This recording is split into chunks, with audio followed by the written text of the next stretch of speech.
Hello. Hello everyone. Welcome back to another video on my custom chess position called What's Your Decision? And in this video I'm just going to go over some theory lines in the 1.f1f4 opening. And these lines I have not shown to you before, and I had in my notes, but I have not covered them before, so I didn't fully flesh out the lines. But essentially I have started the video at this position over here on the board.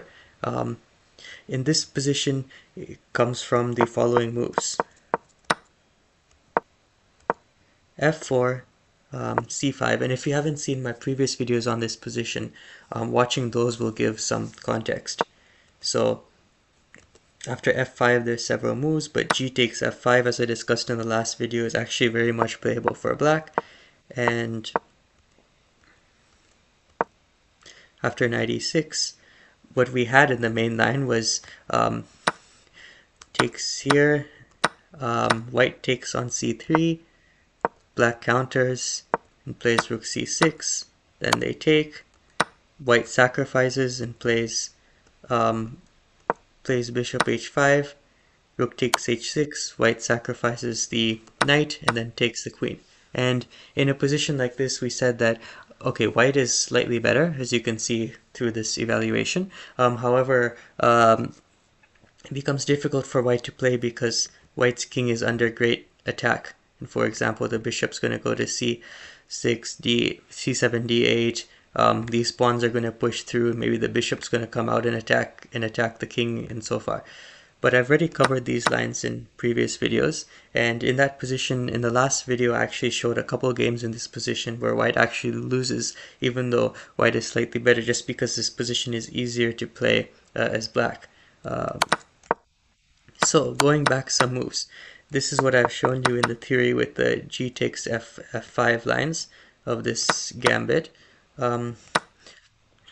However, after knight e6, e takes d4 is not the only move. So previously those were the only lines that I had shown. And if white wants to play that position, it's a perfectly fine position for white. Black also has lots of chances, and it's a very interesting position. However, there's a very interesting move I want to cover in this video. And so this video is just going to cover this very interesting move, which is instead of e takes d4 over here, the move is knight d3. So knight d3 is a very interesting move, and the idea behind this move is essentially we're not getting rid of our ideas of taking on d4 and taking on c3, although when we played knight d3 we put a knight in between the rook on f3 and the pawn on c3, so we might make that slightly harder, but what we're doing is we're developing a piece and we're still keeping those ideas alive.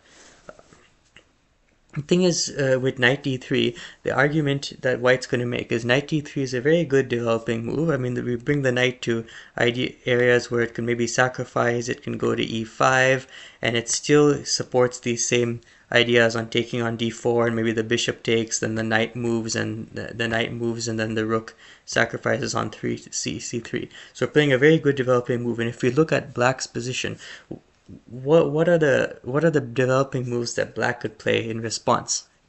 And the answer would be, okay, c6. So let's say black were to play c6. Well, now if we were to play the same line on d4, takes. Well, first of all, we have knight takes b4 over here, which is just winning for white. But what I wanted to also say is that in these lines, black isn't able to play c5 because they had two pawns there, so they had a pawn blocking on c5, so they had to play c6. Therefore, the rook cannot go to c6 and sacrifice on f6. And in this position, you can see that the knight over here is very well placed, and it can actually help sacrifice, and in this position white is completely winning. But the main argument with the move knight d3 is that black doesn't have a better developing move than doesn't have any good developing moves in the position, and white's developing move of knight d3 is the best developing move, and then white can continue with their normal plan. So the most natural developing move, which you would think would be a very good developing move for black, is bishop b5, which surprisingly white is already winning. So, which is shows the power of this knight d3. Interesting theory move. So after bishop b5, we have e takes d4, and after e takes d4, there's a couple of lines. Let's first try knight takes d4, as this is the most logical move. It's worth noting that after c takes d4, white is winning, as they have again knight takes b4, and once black takes back, they have bishop takes d4, and if we follow all these captures, this is just checkmate. So black actually cannot take with the pawn, like in the other variations, so they have to take with the knight. And after knight takes d4, we have a great move, which is knight takes c5. I think bishop takes d4 is also possible, as the engine is showing over here.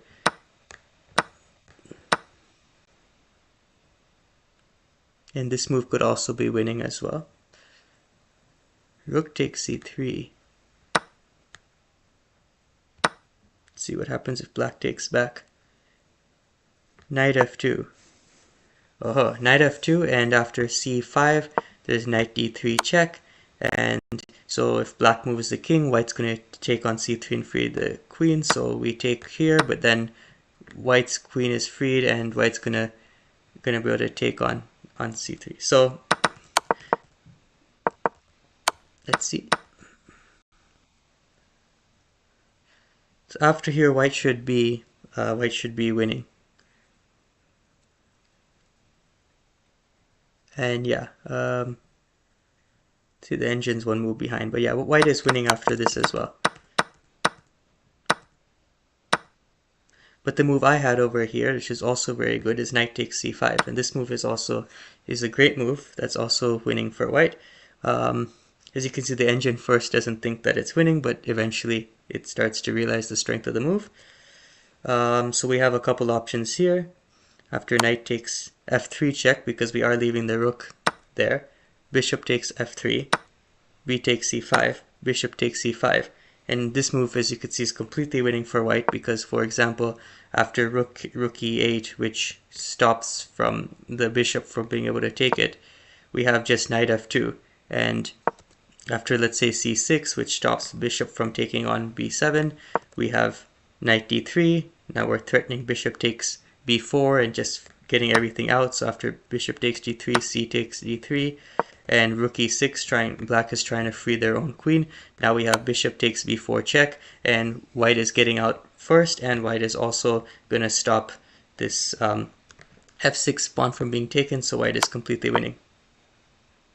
So knight takes c5 is the best move over here, but bishop takes d4, as I just showed, also works. Also after b takes c5, we just have rook takes c3, and white is better. As in previous lines without knight d3, black would have been able to play c5 and then rook c6, but there's a pawn on c5, so white is just winning. And so bishop b5 is a mistake, and it's losing for black. So after knight d3, we can see the power of this move, because really black doesn't have any good developing moves to counter knight d3, which is a very good developing move and has very good very good follow-up moves to that. So the next one is rook d8. Black can try to develop the rook, and white is winning here too, as you can see by my notes. So we have e takes d4, knight takes d4, knight takes c5. We see the same move again. After b takes c5, we have rook takes c3. In this position, black's c5 pawn is also hanging over here. So so after b takes c3, queen takes c3, king b6, and b4, and white is just breaking open the position, and white is completely winning. So we go back a few moves. We also have rook takes d4, after which there is knight takes b4, which is a very interesting move that can be played. but it's tactically winning, as if we have rook takes b4, this pawn on c3 is actually completely unprotected, and white can even play g4 first. The idea behind g4 is that you get to play g3 as well, and white sacrifices the exchange, which is fine because they can take on c3. And the reason why that we might want to play g4 first is if we play queen takes c3, which is a perfectly fine move, we have knight takes g5, and the idea is we can't take back with this f4 pawn because the rook is pinning our king. And so when we take back with our king, white should still be winning, but it's just the f6 pawn is a little bit weaker without a pawn to defend it. But both moves are winning. So rook d8 is losing. Another move that is losing for black is d takes c3. This one's a little less obvious, but after we take back with the rook, and after c6, white has knight e5, and they're looking to go to c4. If we make a move like b5, then just rook takes c3, and white should be better there. Yeah, the engine doesn't show as much, but white, in this position, black's king is not that safe. The pawns don't have a strong structure. White is winning over here. And if we have bishop takes e5, then after f takes e5 and a move like b5, because there's nothing, black cannot defend on c3. Again, white's able to get in the sacrifice. So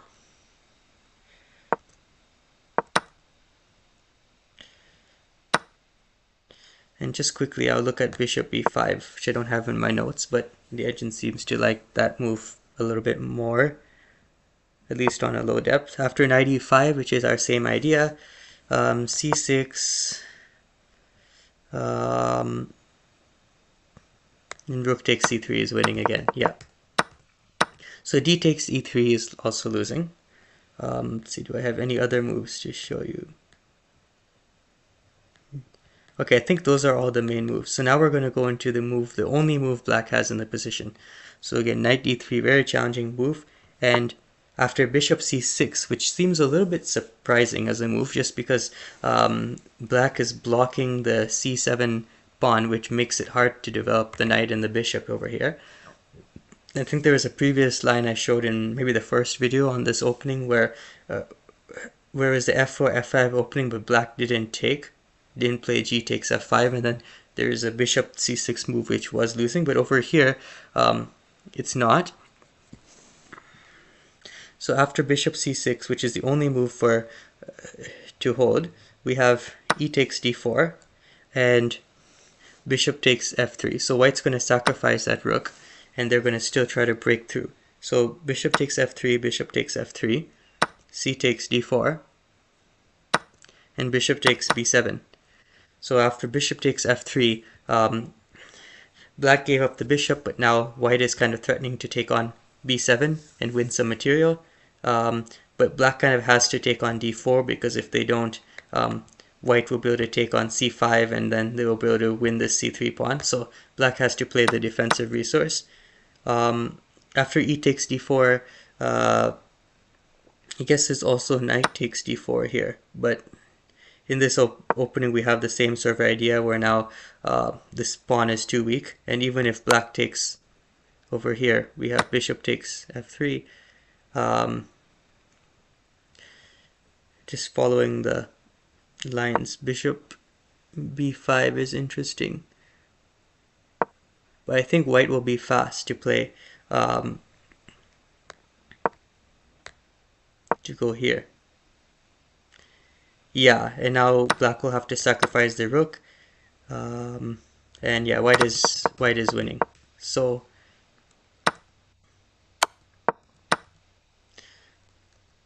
after here, bishop takes f3 is the move. Bishop takes f3 is played. Bishop takes f3 recaptures. So black was able to win in exchange. After c takes d4, white actually cashes in on b7. and now c6 is played. And the reason c6 is played is that after bishop takes a8, this bishop is kind of going to be trapped. So black plays bishop d6, and the move I initially had was bishop takes c6, but after rook takes c6 and a move like rook f1, which kind of helps defend f4, as you can see in a position like this, I think white is has some advantage, but black is also is close to freeing. Like if they move the bishop and the knight, black could free the queen as well. And I think this one's a highly complex position where I think either side has opportunities. I might even slightly prefer black, just because I think it'll be difficult for. Though again, white could like play knight f2 and knight d1, and then they could try to take on d4 and then take on c3, but also the rook kind of defends c3 as well. So it might be a little bit difficult for white to play, but this is definitely should be playable. But what I think is even better than this is the main move, which is rook e1. And after rook e1, we're not winning that pawn, and I think this is just a better move. After rook takes a8, now we have knight takes b4, which, okay, so before that move wouldn't work, but now after, but now it wouldn't work because the rook was defending c3. So I think it is better to just not take this pawn.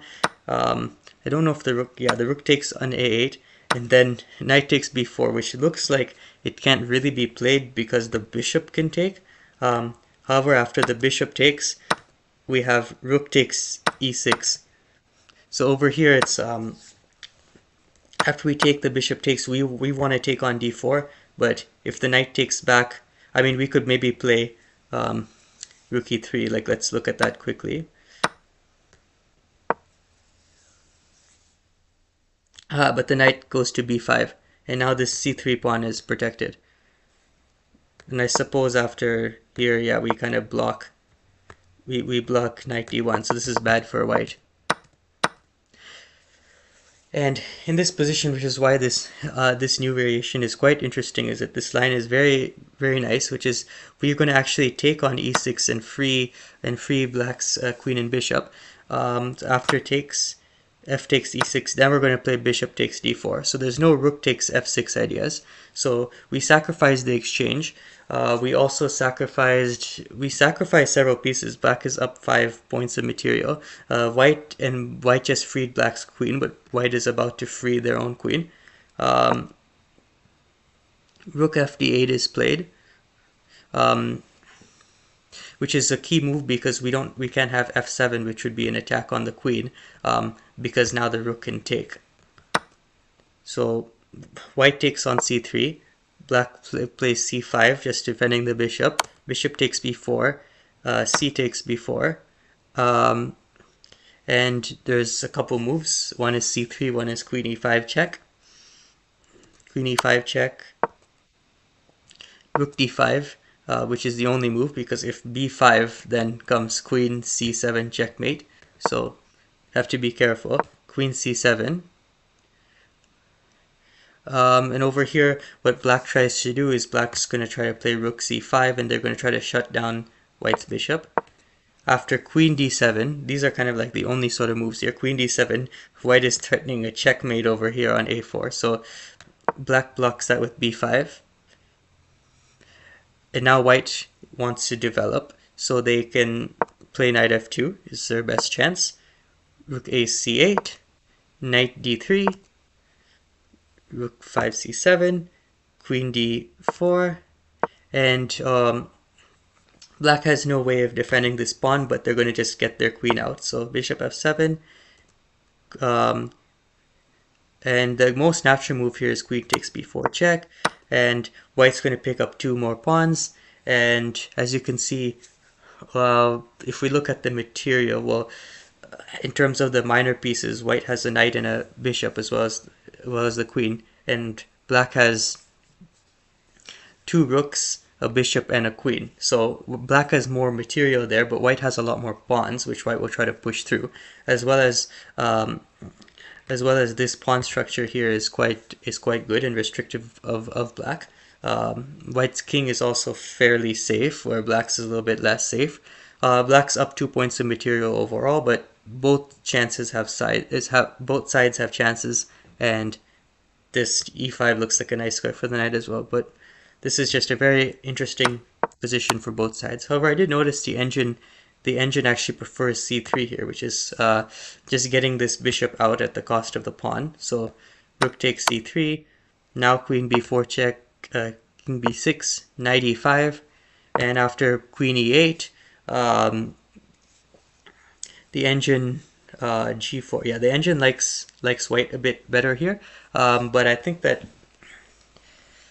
both sides have opportunities, and actually I feel like it might be, again, slightly harder to play for white here just because they have less pieces. And so in order to kind of like try to get an advantage, well, first they could try to use their queen and knight to go after black's king. But if they were to play, try to promote their pawns, they might get into some trouble getting attacked. But it looks like right now, from looking at the engine here, queen d4 check, king b7,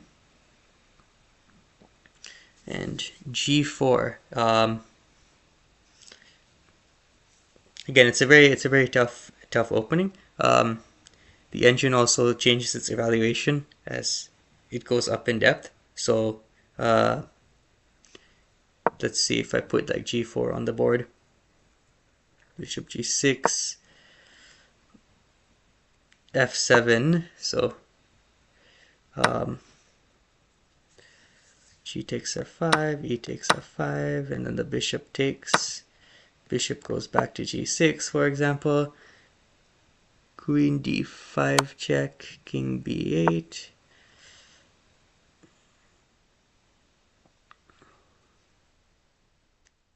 e6. It wants this rook here. And I guess we take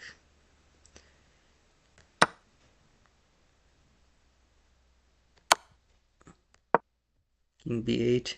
So you can see I'm just kind of putting some engine moves down, and yeah, I think it's kind of consistent with it's a little bit consistent with the other opening without knight d3, where white went to free the rook immediately. In the lines, white is slightly better, but black has quite decent practical chances. I think in this position, yeah, I guess the evaluation was even material, but perhaps white is a bit better. It's hard to tell really in a position like this, and just shows the complexities. It's a very interesting position over here.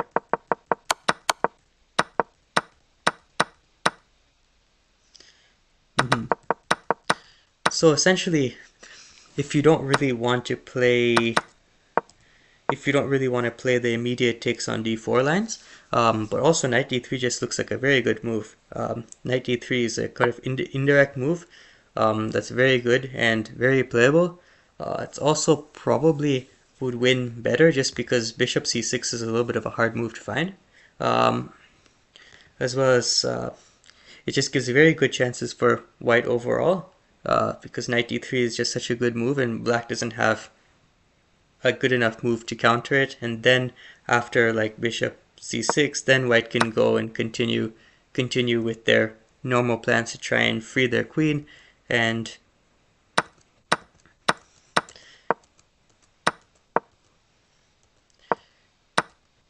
after some moves like this key part of this opening line is to take on e6, and in order to free your queen as well, so both queens get out, and we have just a very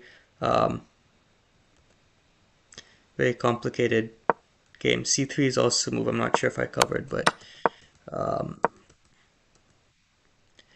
yeah, again, it's similar. You could play multiple moves in this position, and you get a sort of setup like this with c3, as well as queen e5, which is also interesting. So yeah, overall very sharp lines with this